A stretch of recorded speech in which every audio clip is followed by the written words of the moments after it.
Mark Carney released a statement saying that he spoke with Keir Starmer over the telephone about the arrival of the king. I guess that'll put him even with Donald Trump. Ontario has introduced legislation asking for the region to make houses build faster. One wonders why they didn't try to do that in their first term. And you can't even make it up. The Elections Canada in Terrebonne gets settled by one vote, and then they find a lost vote that was in the mail. Welcome to the Canadian Shield. My name is Sterling.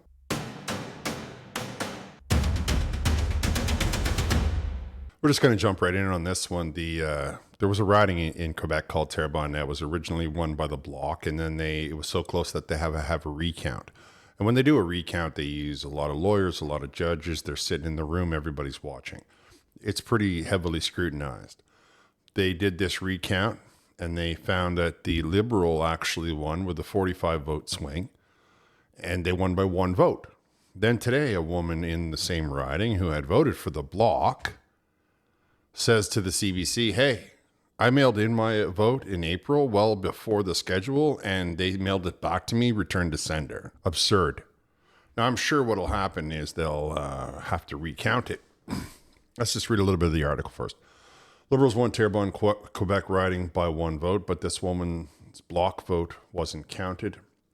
Elections Canada says it's investigating after a voter in Quebec riding came forward with an envelope that had been returned to sender. Inside was a vote for the Bloc Québécois in Terrebonne riding, where, as it stands, incoming Liberal MP Tatiana Augusta was declared the winner by one vote after several recounts. Elections Canada said the return address printed on the elector's return envelope was incorrect, specifically part of the postal code.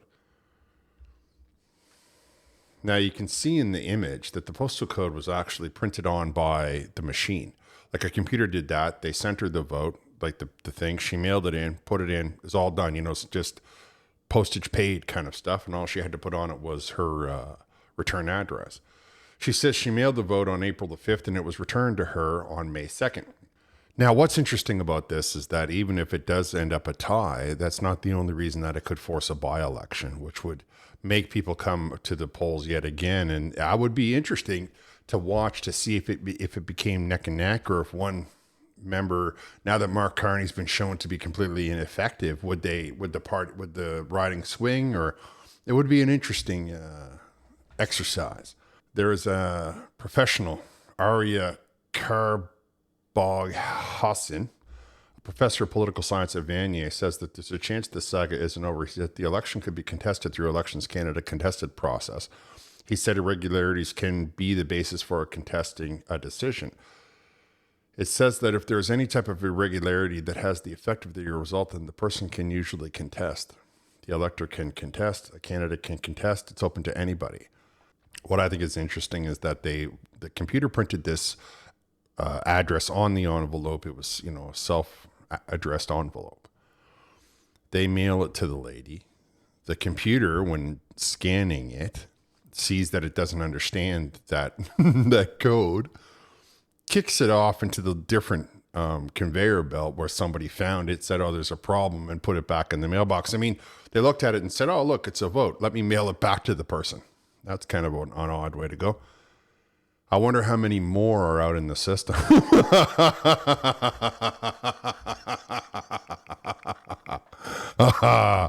Oh, that's amazing. That is awesome. And the idea that anybody can test an election through Elections Canada, there's a lot of guys working in British Columbia who didn't get to cast their vote because of some glitch. They're out there working in an LNG factory and they didn't get to cast their vote. I wonder if they have the right to contest. That's kind of an interesting thing. This whole election could end up being stalled by 6 more months. Prime Minister Carney, not being a politician, is desperate for credibility. He's desperate for people to think that all of his ideas are good ideas. He's desperate to get himself written into the history books. He's desperate for people to think that he can hold his own against Donald Trump. We all know that he cannot, but he wants you to believe that he can. So he's making all kinds of, it's a big social media push. And one of the things that they did was release a statement from the Prime Minister's desk, who has their own little website. Prime Minister Carney speaks with Prime Minister of the United Kingdom, Sir Keir Starmer. Sir, they had to throw that in there, eh? Today, Prime Minister Mark Carney spoke with Prime Minister of the United Kingdom, Sir Keir Starmer. Prime Minister Starmer congratulated Prime Minister Carney on his election. The leaders discussed the close relationship between Canada and the UK and agreed to strengthen trade, commercial, and defense ties. Is trade not commercial? As allies and partners, they also discussed their shared commitment to uphold peace and security, including helping Ukraine achieve a just and lasting peace. The leaders discussed His Majesty King Charles III's visit to Canada later this month, a testament to the heritage and enduring bond between two nations. Prime Minister Carney and Prime Minister Starmer agreed to remain in close contact. Wow. What I think is a real bad sign for Canada is how much Mark Carney wants to be associated with Donald Trump. I mean, let's just look at some of the examples, shall we? First, we have Mark Carney taking a Sharpie and trying to sign an order in council to make it believe that it's that he's copying Donald Trump because he wants you to believe that that's something, an executive order, which we don't have, essentially. An order in council can be similar, but there's a lot more steps than just what we saw Mark Carney doing. Then we see him trying to copy and mimic everything about Donald Trump while he's on his visit. On top of that, because Donald Trump released this devastating blow to the Carney government about how he had made a deal with the English government and nobody kept Carney in the loop, and how Trump has made a peace deal with Ukraine to the point where he has got the Ukrainian prime minister inviting, basically daring the Russian president to come to the peace negotiations, a thing that the Ukrainian prime minister said 100 times he would never, ever do. Then Mark Carney makes this little statement about how he made a phone call. I talked about how they have these things in common, like, like trade and commercial. I mean, the person that had to put that statement together. And now he wants you to believe that it's all about they're looking after the good of Ukraine. Like, it's kind of sad to see somebody who believes that he's good in a crisis and he's got this world history and all of this wonderful resume, and yet he is simply begging to be in Donald Trump's shadow. At least that's how it looks to me. I mean, I don't have that desire to copy other people. I don't feel the need to compete with you in that manner. But what I can see is that Mark Carney is out of his depth, that he is playing in a game. He doesn't understand the rules. He doesn't understand the boundaries. He doesn't understand what is what. He doesn't understand how other people perceive him. And he is desperate to try and get likes or clicks, like he thinks that matters, right? All the while, Trump is 3-4 steps ahead of him. The British Empire thinks he's a clown. I haven't heard from the French. The prime minister of Ukraine is supposed to be here for the G7 summit. I haven't heard anything else from that either. Trying to just hammer it a deal and got in line to sit around the throne with Trump. And Carney's sitting there, I don't even know, like he's probably just hiding in the corner going, what am I going to do now? I don't know that, but it just seems like everything that he claimed during the election has now gone. And it's not, it hasn't even been a month. Now we'll go over to Doug Ford's desperate attempt to make people think that they didn't cast their vote wrong. Ontario tables a new bill aimed at speeding up development of homes, roads, and transit. Opposition leaders concerned legislation could further expand controversial MZOs. Ontario's housing minister has announced a plan to speed up a new home construction while lowering costs for developers through new legislation that it tabled on Monday. The legislation aimed at solving Ontario's housing crisis would also fast-track road and transit projects in the province, and comes as the Ford government struggles to meet the goal of building 1.5 million homes. 1.5 million homes. I mean, I told them all when they started to claim those numbers before, this is a big number, and they're going about it all wrong. What they should do is build a magnetic levitation out into the middle of the woods, and they can move all the freight out there with the magnetic levitation, and then people can build their houses out there, and all of a sudden the property values will drop, the zoning will be easier, but people can get into town in 20 minutes because a magnetic levitation, though it is a train, travels at 500 kilometers an hour, so you can cover a lot of distance. You could literally live in Ottawa and work in Toronto. You'd be there in an hour-ish. Of course, I'll leave a link if I remember, but they're saying that it would cap the number of required affordable units. Flack said Ontario needs to make immediate changes to home building rules, and his focus is on the next 2 years in order to spur development. If passed, the bill would reduce the scope and number of studies municipalities can require for new development, speed up certain minor variances, and standardize the streamline the fees the developer pay that the municipalities use to fund housing-enabled infrastructure such as water and sewer lines. We've been building houses since the beginning of time. I mean, there was a guy in a cave somewhere who said, look, let me take these trees and try to build something nicer because, the wife wants a view. There's no reason for any of this foolishness about zoning and all of that. We know how to lay down the sewer lines. We know how to put in the electricity. We know how all of that's done. Well, the people that are building the houses, you are slowing down. So it all rolls back to you. And what I think is amazing is how you're going to stop all of that red tape by drafting legislation. Excellent. I'm sure this won't be a fiasco at all. Well, Bell Canada is upset that people want to borrow their want to piggyback in off their internet lines and offer high-speed internet with competition in their region. Bell Canada is renewing its push for the federal telecommunications regulator to block competition from reselling fiber internet services on its network. The company has launched a new campaign called Build, Connect and Grow Canada, targeting a February decision by the CRTC allowing telecom giants to sell internet service in regions where they don't own the fiber networks by paying the local incumbent to use their infrastructure. Now, they have done this before lots of times. That's how many of the telephone companies got into Canada and how they get into lots of places. They piggyback in on other lines. To say that you're going to give them a fee for selling the internet to other companies seems to be reasonable. You're getting paid either way. What I don't think Bell appreciates is the idea that they have to now share the network and that somebody can offer it to them at a deal. What I think is important is that the company that gets the handouts from the Canadian government to offer a service to people that is increasingly more and more essential is somehow telling the CRTC that they don't want to install fiber lines because they don't want to share it with other companies so that people can get a better bargain. Yeah, that doesn't sound like a good deal for Canadians at all. Mark Carney, who's supposed to be a business wizard, should have been aware of that, but he'll say that it's not his responsibility, though I'm sure there's a minister in charge of that. What I believe we should do is just cut out the middleman and simply have nothing but crews installing fiber lines everywhere. Just send them out, out to the remote areas and just say, here, start putting down fiber internet lines, or build a magnetic levitation train and just put fiber internet underneath it so that we can have it all at once. Getting fiber internet to the top half of the planet, getting rapid transportation to the top half of the planet, and thus by the top half of Canada, is the way that we can solve a lot of problems in this country, because doctors will then be, or medical staff will then be more interested in traveling up there instead of thinking that it's going to be some sort of northern exposure where the plane comes once a week and they're trapped in this tiny little town.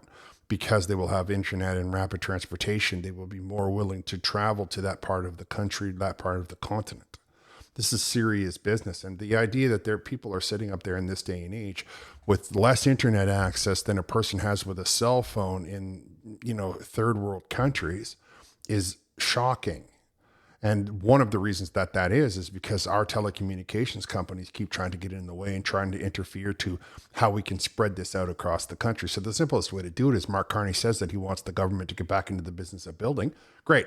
We don't need to have the supplier. We just need to run the lines and run the poles. And then the guy can come into that neighborhood, whoever it wants to be, TELUS or any of the competitors around the world, somebody from India, I don't know. They'll connect the internet to those lines, and all of the people in that region can have access to those lines. But the government will have installed them. And I know you're thinking, well, why would we give the government more jobs? But these are not desk jobs. These are jobs for people out in the middle of the wilderness who are sleeping in camps. These are the kind of jobs that young men take. And they will also train these young men to not only put poles in the ground and operate heavy equipment, but they will run lines and they will learn how to work because there's no difference between running a fiber optic line and running a telephone line and running an electrical line. And so the skills is very transferable once you have that skill set. The money's not bad, and the population needs to spread it in this country. So I think that we should just cut Bell right out of the process, put the lines in, and then let whoever the highest bidder is, let 5 companies come in and run it on the lines. The lines will have been installed by the government. The CRTC can assign somebody to look after it, and Bell can sit there down in the United States trying to buy up that other telecommunications region where they feel that it's fine for them to spend their money. Well, it must be that time of year because they've started to protest in British Columbia, blocking roads and construction. BC First Nation blocks construction of a bridge replacement project. A First Nation in BC's interior is blocking access to the R.W. Bruin Bridge construction site in Sycamus, BC, over alleged exclusion of its workers and businesses from the government-funded infrastructure project. Since 10 a.m. Monday, 4 dump trucks from the Splatson Development Corporation have been parked at both ends of the bridge, halting construction on the new 4-lane replacement. The action was initiated by the Splatson First Nation and the STC in response to what they describe as a pattern of broken agreements by the Acon Group Incorporated and Emil Anderson Construction, the 2 firms contracted to build the bridge. The STC says the community has been sidelined from meaningful participation in the project. This was presented as a 2-year opportunity. Instead, they're giving us just 3 months of meaningful work, says the CEO of STC. What we've experienced instead of corporate optimism exploiting our partnership with the benefit and then sidelining us to cut costs. Among the specific grievances outlined by the Splatson are the removal of Indigenous operated emergency vehicles, shouldn't have done that. The removal of STC trucks from the site despite a 50-50 trucking agreement, definitely shouldn't have done that. And frequent last-minute schedule changes that result in job insecurity for Indigenous crews. The nation also says Indigenous workers are sometimes arbitrarily sent home without explanation, and that fuel purchase agreements benefiting Indigenous suppliers were undermined, quote-unquote. Christian said what the community wants is clear, a signed agreement from the Ministry of Transportation or the 2 companies that they're going to straighten this issue out, stick to the letter of the contract. I'll leave a link to the article if you want to go and finish it. I think it's pretty straightforward. The First Nation feels like they're getting ripped off. They feel like they have people working on their property who are not members of the First Nation, who are getting more money, more work, and all of the rest of it.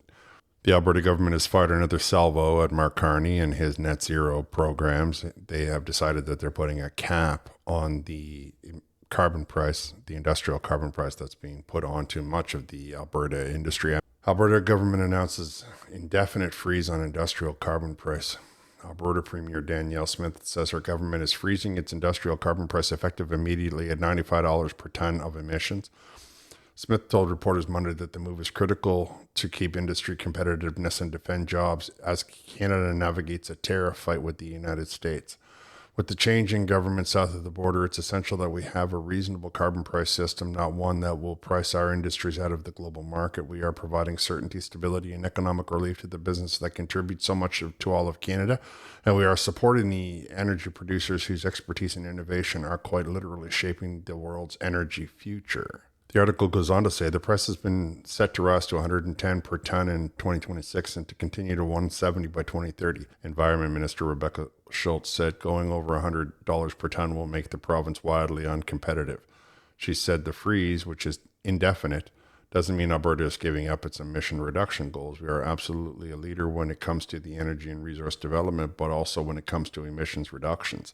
Instead of punishing our industry, we want to allow them to grow, thrive, continue to increase production, and reduce global emissions all at the same time. I believe that we should get rid of the industrial carbon tax altogether. Don't forget, if you had have cast your vote for the Conservatives, you would have been able to get rid of the emissions cap, but instead you cast your vote. Not regular listeners to my channel, obviously, but there are people out there that sometimes like to come in because they want to take a poke at me or whatever. And had they voted for the Conservatives, we would be talking about removing the industrial carbon tax altogether.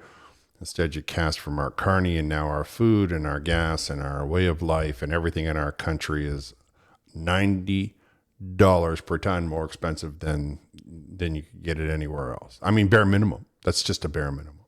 Speaking with Alberta, Danielle Smith, and the goings on, Separatists release a potential Alberta referendum question, expect Danielle Smith to join the cause. Well, I don't trust the CBC talking about it when they won't talk about the referendums and all of the stuff that comes out of Quebec.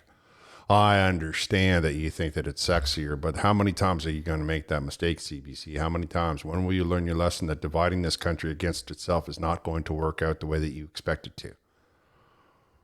An Alberta separatist group released on Monday a referendum question on independence from Canada that it will petition to get in front of the provincial voters, but only once it has garnered support from 600,000 Albertans.